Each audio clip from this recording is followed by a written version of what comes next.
बोलिए गिरिराज जी महाराज की। अरे साहब बैठो, इतना खाटा आदमी चला के मैंने यार सुबह से मरेंगे। साहब आप भी बीच में आ जाओ। बोलिए भगवान देवनारायण जी महाराज की। अरे भैया आवाज नंगलगढ़ मंदिर तक पहुंचनी थी। नूह के अंदर है ना भगवान शिव का मंदिर, क्या नाम है मंदिर का? है नलगढ़ महादेव,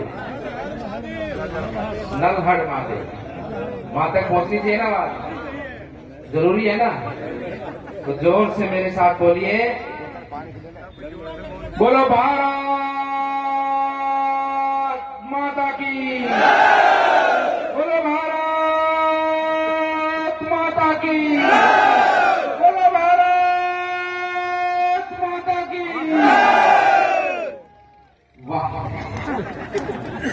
उपस्थित आज हमारे बीच में जो कि जोहार सिंह मैडम एक ऐसे प्रत्याशी दिए हैं आपको, लंबे चौड़े ठाटे तगड़े, और जो ये गुंडे बदमाश है ना तो कोनी से गिरा दे।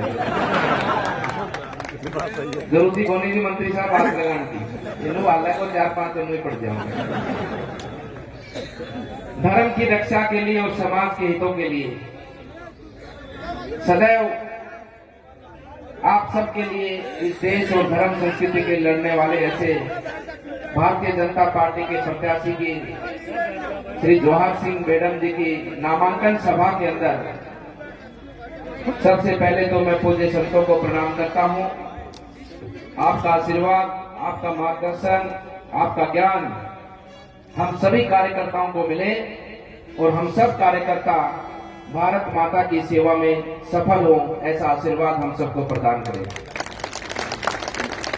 उपस्थित हमारे बीच में यूपी सरकार में हमारे कैबिनेट मंत्री श्री लक्ष्मी नारायण जी चौधरी साहब, उपस्थित हमारे बीच में संभाग प्रभारी श्री सोमाकांत शर्मा जी, जिला प्रभारी श्री गोवर्धन सिंह जोदान साहब, पूर्व विधायक श्री गोपीचंद गुर्जर जी, जिला अध्यक्ष श्री सोनीलाल गौड़ जी, प्रवासी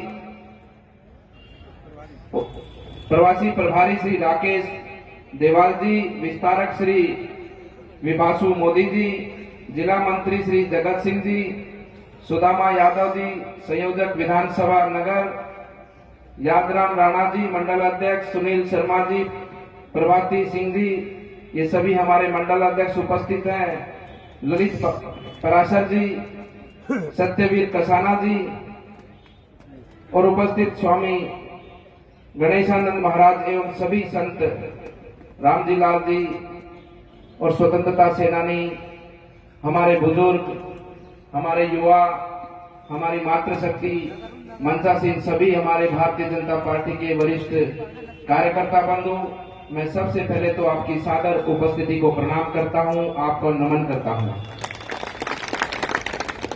बंधुओं, चुनाव है और हर वर्ष पंचवर्ष में चुनाव आता है। विधायक का आता है, सांसद का आता है, जिसमें आप देश की सरकार चुनते हैं और प्रदेश की सरकार चुनते हैं। चुनाव हमारी समस्याएं आगे ना हो, हमारा विकास बेहतर हो, और विकास बेहतर के साथ साथ में हमारा इस देश का मान सम्मान, हमारे देश की धर्म संस्कृति का विस्तार हो, इस भाव से चुनाव के अंदर हम अपना योगदान देते हैं। लेकिन मैं कहना चाहता हूं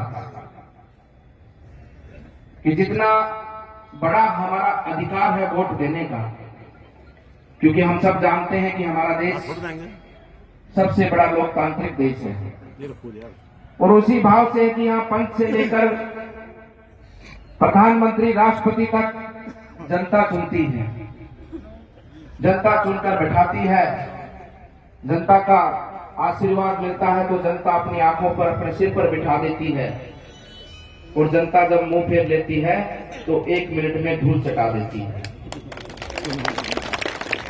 ये इतनी बड़ी ताकत है आपके पास में, इतना बड़ा अधिकार है आपके पास में।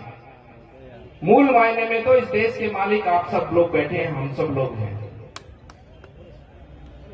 ये हमारा अधिकार है कि हम वोट किसको दें और किसको ना दें। इसमें सभी लोगों का स्वभाव रहता है कि ये मेरा अधिकार है। लेकिन मैं आप सभी से कहना चाहता हूं, ये जितना बड़ा हमारा अधिकार है, आपका अधिकार है, उससे कईयों गुना बड़ा ये जिम्मेदारी का काम है वोट देने का। बहुत बड़ी जिम्मेदारी है आपके ऊपर वोट देना। वोट किसको देना है, वोट का क्या लाभ होगा, वोट के आगामी परिणाम क्या होंगे, वोट से देश की दशा और दिशा तय होती है। इसलिए बंधुओं, जो सुनने वाले हमारे इस मंच पर विराजमान है, सामने सभागार में विराजमान है, और मैं जानता हूं कि मेरी बात पूरे नगर विधानसभा तक जा रही होगी, राजस्थान में भी जा रही होगी। मेरा उनसे निवेदन है कि वोट हमारी बहुत जिम्मेदारी का काम है। ध्यान से समझकर, सोच पूछकर ये निर्णय करें कि वोट मेरा किसे जाना चाहिए। वोट के निर्णय कर निष्पक्ष होकर करिए, कोई पक्षपात नहीं करना। कोई मेरा भाई है, कोई मेरा भतीजा है, कोई मेरा जानकार है, कोई मित्र है, कोई दोस्त है, या वो मुझे पहचानता है या मैं उसे जानता हूं, ये विषय नहीं है वोट का।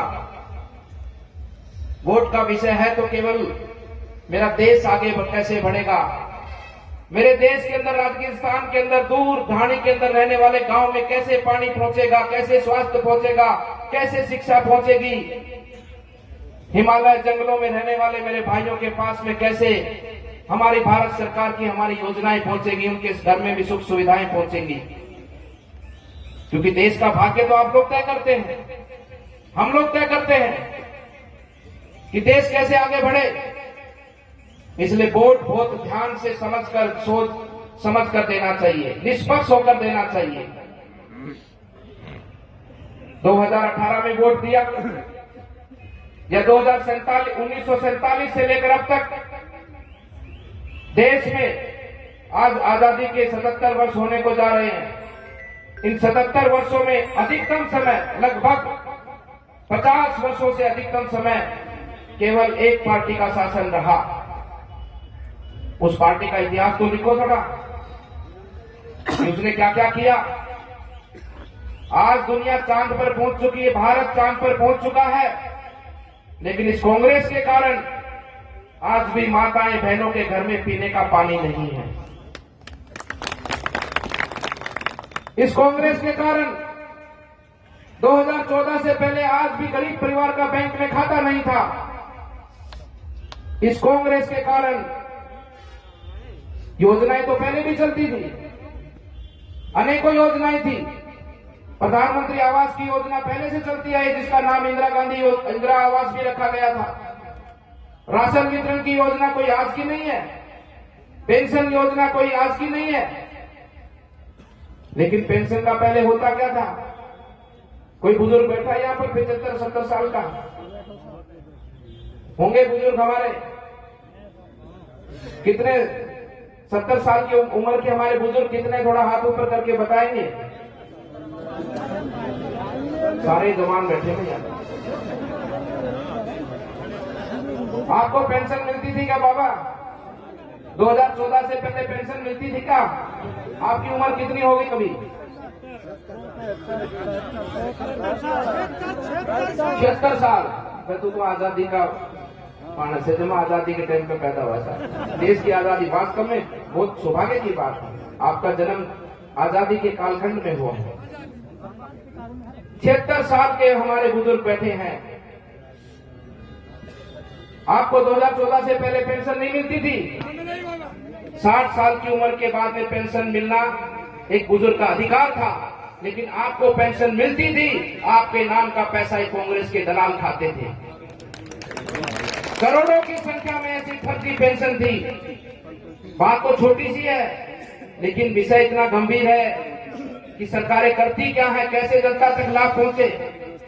करोड़ों की संख्या में जो व्यक्ति गांव में कभी पैदा ही नहीं हो, उस नाम का व्यक्ति, उसके नाम की पेंशन उठती थी।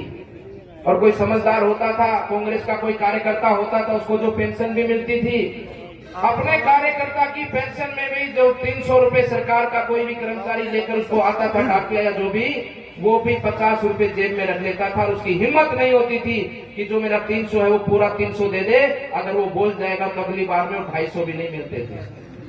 सत्यता है कि नहीं? राशन की योजना, पहली बात तो राशन धारक को ये पता ही नहीं होता था कि मेरा राशन कितना आता है सरकार से। अगर किसी को पता और कोई सवाल कर ले तो अगली बार से राशन कार्ड में से उसका नाम ही कट जाता था। ये क्यों नहीं सोचा कांग्रेस ने कि माताओं बहनों के घर में शौचालय बने, जनधन खाते खुले, सबके घर में रसोई गैस के सिलेंडर पहुंचे? ये बातें क्यों नहीं सोची गई? इनको भी लिखना अपने मन की किताब में। वो ज्यादा लंबी चौड़ी बात ही नहीं करते हम। अभी 2018 की बात करते हैं। मेरे अन्नदाता किसान बैठे यहां पर, आपसे इतना बड़ा धोखा किया इस सरकार ने। सरेआम धोनी दुपहरी आपके सामने झूठ बोला गया आपके वोट को ठगने के लिए। आपने विश्वास में आकर वोट किया, 10 दिन का नाम लिया। क्या किसान भाई बैठे माफ कर देंगे ऐसे झूठे नकम्मा लोगों को? कर देंगे माफ आप लोग? युवाओं के साथ में उनको सपना दिखाया गया कि बेरोजगारी भत्ता देंगे। अरे भत्ता तो दूर की बात, युवा अपनी मेहनत करता है, परिवार उसके ऊपर पैसा लगाकर उसको पढ़ाता लिखाता है। 19 बार, 18 बार, 17 बार पेपर इन्होंने चोर के बेच खाया इन लोगों ने। याद करो वो समय जब महाभारत का युद्ध हुआ था, धर्म और अधर्म का युद्ध हुआ था। किस बात के लिए हुआ था? क्योंकि अधर्म छाया था। इसी प्रकार का अधर्म जो आज राजस्थान में हो रहा है, पुजारियों की हत्या होती है, संतों की हत्या होती है। संत विजयदास जी जैसे संत को अपना प्राणों को न्यौछावर करना पड़ता है। भगवान की कृष्ण भूमि की लीला है। भगवान कृष्ण के उस समय के अवशेषों को, पहाड़ों को, उन जगहों को, उस पूरे वातावरण को बचाने के लिए एक संत अपने प्राणों की आहुति देता है।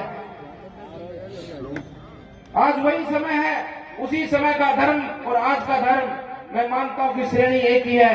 धार्मिक यात्राओं पर पत्थरबाजी होती है, तुष्टीकरण की राजनीति की पराकाष्ठा पे कांग्रेस सरकार है। आपके समीप में गो तस्कर हरियाणा में मारा जाता है, मुख्यमंत्री उसके घर में आता, आज की उसके खिलाफ में 10 FIR है कि नहीं है? गो तस्कर की FIR है कि नहीं है? उसके घर में आके उसको 25 लाख रुपए मुआवजा देता है। और कोई गरीब मारा जाता है, इन लोगों के कारण उसको तो 2-2.5 लाख रुपए भी मिलना दुश्वार है। जयपुर में छोटी सी घटना होती है, छोटी सी घटना रोड एक्सीडेंट की, मोटरसाइकिल एक्सीडेंट की, उसको 50 लाख रुपए मुआवजा ये गहलोत सरकार देती है, गहलोत मुख्यमंत्री देता है। और जो हमारे शहीदों की पत्नियां मुख्यमंत्री आवास के सामने बैठे बैठे थक जाती है, पुलिस उनको घसीट घसीट कर दूर जंगल में छोड़ के आती है। ऐसी सरकार है ये। इसलिए वोट बहुत ध्यान से देना है।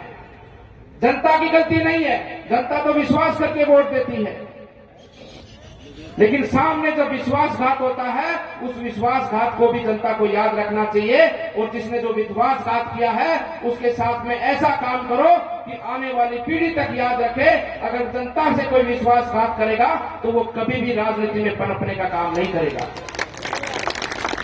तभी आपका काम होगा, तभी ये नेता आपको आपके चरणों की धूल अपने सिर पर लगाएंगे। समर्पित आपकी सेवा के लिए, जिसका ध्येय केवल भारत माता को संपन्न राष्ट्र बनाना है, ऐसे व्यक्ति के साथ लग जाओ। और मैं निश्चित रूप से आपके बीच में एक संत होने के नाते मैं आपको विश्वास दिलाता हूं कि आने वाली 2047 के अंदर ये देश संपन्न राष्ट्र बनेगा। केवल आवश्यकता है तो आपकी आवश्यकता है। ये भारतीय जनता पार्टी के कार्यकर्ता ये कोई यहाँ पर इस लोभ लालच में नहीं बैठे कि इनको मंत्री विधायक बनना है। ये दीवाने हैं देश की संस्कृति के, ये दीवाने हैं देश के लोगों के लिए सेवा करने के भाव के। इनका उद्देश्य है कि इस भारत माता को हमको आगे बढ़ाना है, फिर से भारत माता को खुशहाल और एक तरह से संपन्न राष्ट्र बनाना है। ये ठीक उन शहीदों के तरह काम करते हैं जिन्होंने आजादी के लिए काम किया था। ये आज देश निर्माण के लिए काम कर रहे हैं। इसलिए बंधुओं, वोट की ताकत को पहचान कर वोट देना, समझदारी से वोट देना, जिम्मेदारी से वोट देना। एक वोट ने क्या कमाल किया है और एक वोट ने क्या सर्वनाश किया है राजस्थान का, वो आप जानते हो। इसलिए कोई किसी तरह की बात नहीं, केवल और केवल पूरी ईमानदारी से, निष्पक्ष रूप से आप निर्णय करेंगे तो मैं निश्चित रूप से दावे से कह सकता हूं कि भारतीय जनता पार्टी को आप सबसे आगे पाएंगे देश और समाज की सेवा करने में। और जन जन को जोड़ना है, क्योंकि हमारा उद्देश्य हमारे देश संस्कृति को आगे बढ़ाना है। जो भाई नहीं हमारे साथ में उनको भी लाना है। क्या फर्क है उनमें हमारे में? कोई वो हमारे दुश्मन थोड़ी है। वही शरीर उनमें है, वही हमारे में है। विचार कुछ अलग है तो विचार बनाएंगे, हमारे साथ मिलाएंगे, ताकि हमारा जो उद्देश्य है कि हमारा देश और धर्म संस्कृति आगे बढ़े, वो कार्य हमारा पूरा हो। हमारी किसी से कोई दुश्मनी नहीं है। हम सब जाति धर्म का सम्मान करते हैं। संत का काम होता है समाज को जोड़ना, अखंड रखना। संत जाति पाति की बात नहीं करता, संत मानवता की बात करता है, मानव धर्म की बात करता है। इसलिए किसी को डरने की जरूरत नहीं है, लेकिन डरने की जरूरत उनको जरूर है। मुझे पार्टी ने तिजारा से सेवा करने का अवसर दिया है और मैं मानता हूं कि पूरा क्षेत्र एक ही रूप से जुड़ा हुआ है। और पार्टी ने मुझे सेवा करने का जो अवसर दिया, वो क्यों दिया मुझे अब समझ में आया कि मुझे तो यहां पर बॉर्डर की चौकीदारी करनी है। आपकी भैंसों की चौकीदारी करनी है, आपकी मोटरसाइकिल की चौकीदारी करनी है, आपके ट्रैक्टर की चौकीदारी करनी है, आपकी सबकी जान की रक्षा की, सुरक्षा की, हर तरह की चौकीदारी करते हुए पूरी रक्षा की गारंटी हम सब लेते हैं। कोई भयभीत होने की जरूरत नहीं है। आने वाली 3 तारीख के बाद में ये चोर चुटक्के यहां से आपको नजर भी नहीं आएंगे, कहीं पर भी दिखेंगे भी नहीं कहीं पर भी। अगर कोई दिख जाए तो हमें जरूर बता देना, क्योंकि उसका भी हिसाब किताब हमें पूरा करना होगा। भारत का कानून बहुत मजबूत है भाई, ये तो माननीय मंत्री जी जानते हैं। क्यों मंत्री जी? कानून बहुत मजबूत है। बस पूरी तन्मयता से हम तो कानून का उपयोग करेंगे और कानून में हर सजा का प्रावधान है, चिंता मत करो कुछ। पूरी ताकत के साथ कानून का उपयोग होगा, कोई ढिलाई नहीं दी जाएगी कानून का उपयोग करने में। इसलिए बंधुओं, हमारा धर्म है आपकी सेवा करना, भगवान की पूजा करना, भक्ति करना, ये तो हमारा निजी स्वार्थ है। संत का मूल धर्म होता है समाज की सेवा करना। इसीलिए संत परंपरा में हमारे परिजनों ने हमको भेजा है। मानवता के लिए काम करना, प्रकृति जीव जंतु के उत्थान के लिए काम करना, यही हमारा मूल धर्म कर्म है, यही हमारी पूजा है, यही हमारी भक्ति है। इस भाव से हम आपके बीच में आए हैं। हम सब कार्यकर्ता बंधु आने वाली 25 तारीख को जी भर के भारतीय जनता पार्टी को वोट दे, वोट कराएं। और मेरा निवेदन है कई जगह से कि कहीं इतिहास में ऐसा नहीं लिखा जाए कि धर्म के सामने, देश के सामने कोई हिंदू चुनाव लड़ा है। कोई हिंदू चुनाव लड़ा है धर्म के सामने खड़ा होकर, और जहां अधर्म जीत जाए तो इतिहास में यही कहेगा कि हिंदू के सामने, धर्म के सामने, भगवा के सामने कोई हिंदू चुनाव लड़ा है। इसलिए सबको समझाकर, सबको बहलाकर साथ लेने आना, देश को आगे बढ़ाना है। यही निवेदन आप सबके बीच में करने आए हैं। और मुझे पूरा विश्वास है कि आने वाली 25 तारीख को आप सब लोग एकजुट होकर और निरंतर भारतीय जनता पार्टी के पक्ष में आप लोगों को जोड़कर एक ऐतिहासिक जीत हमारी इस नगर विधानसभा से ही नहीं, अपितु इसके आसपास के पूरे वातावरण में भारतीय जनता पार्टी का कमल खिलाएंगे और राजस्थान की जनता के, राजस्थान के बुजुर्गों का मान सम्मान बढ़ाएंगे, युवाओं को सपनों को पूरा करेंगे, महिलाओं की रक्षा सुरक्षा करेंगे। इस नाते हम सबको साथ मिलकर अपने प्रदेश और देश के लिए काम करना है। आप सबका मैं पुनः धन्यवाद अभिनंदन करता हूं और इस विश्वास के साथ में कि आप निश्चित रूप से इस कमल को खिलाते हुए भगवान गोवर्धन महाराज की कृपा हम सब पर हो और हमारा देश जो राष्ट्र सेवा का, आपकी सेवा का है, उसको वो सफल बनाते हुए हम सबको आशीर्वाद प्रदान करें। आप सबका अभिनंदन, आप सबका मंगल। मेरे साथ जोर से एक बार फिर से बोल दीजिए, भारत माता की, भारत माता की।